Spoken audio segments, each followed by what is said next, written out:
Hello guys, the ghost girl here. Oh my gosh, the ghost girl here, and welcome back to another video. Sorry if I have not posted a video in such a long time. At least I do not know when I first. But anyway, I'm gonna be reading real ghost stories that are real. If you want them, I went to the App Store, of course, and looked up.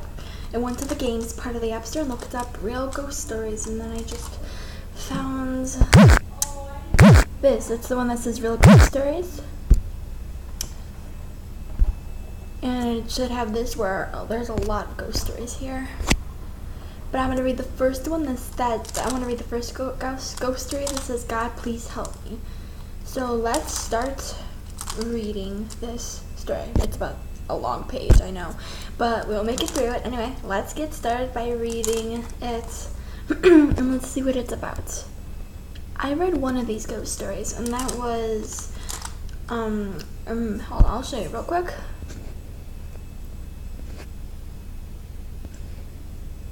Okay, I read the ghost story that says, "I locked my brother in the dark and I'll never forgive myself." So I read that one, but I did not read "God, Please Help Me" yet. But that's what I'm about to do. I'm going to read all these ghost stories one by one in each video. So anyway, let's get this started. But first, please subscribe to me, and I would really appreciate that. And of course, it has out of it. I would really appreciate if you guys subscribe to me. Just hit that subscribe button, turn on my notifications.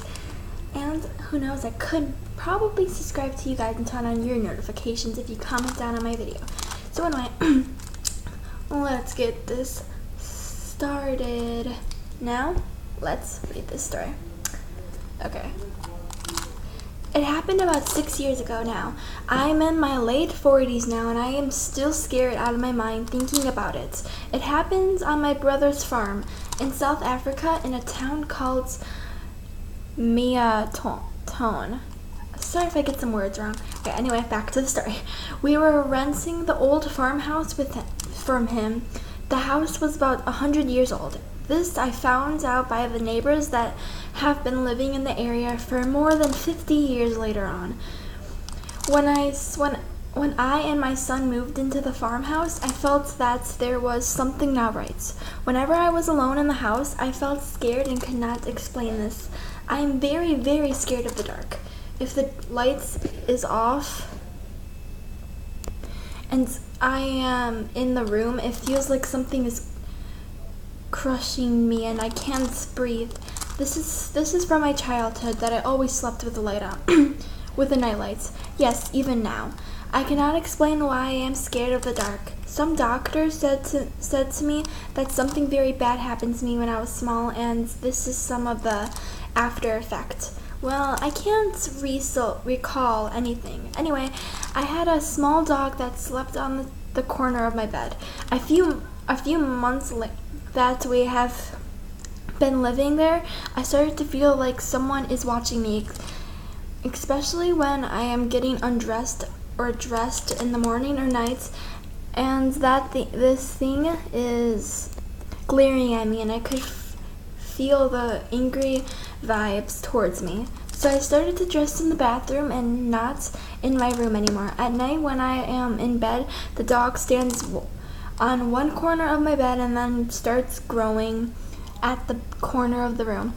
And her back hair is standing upright. This goes on for some time until I looked straight at the corner where she is barking and dimmed whatever it is in that corner to go away. Then the dog stopped growling and lay down and sleep. This goes on for some time, but the worst is still to come. One night about midnight, something woke me, and as I looked over to the window, I saw the scariest evil face, and only a face coming through the curtains and coming towards me. The next moment, I could feel something is pressing down on me and hold me down on the bed. I could not move or breathe, for that matter. I was frozen. I do not know how long I was frozen in that state, but all I could think of was to pray to God, and I was thinking, God, please help me.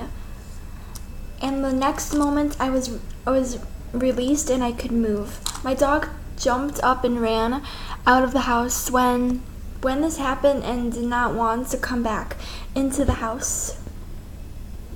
Wait. Where was I? Oh yeah. I was so scared and very, very cold. I asked my son to come and sleep with me in the beds with the lights on. I did not sleep alone in my room again. The next day, I told my mother what happened, and everybody that came into the house said they did not feel anything wrong. Not long after this incident, I moved out of this house. There's other people living in this house now, and they reported nothing is out of place. I know that happened with me was not a dream. It really happened, and I really never forget it. Well, that was the first story. I'm proud.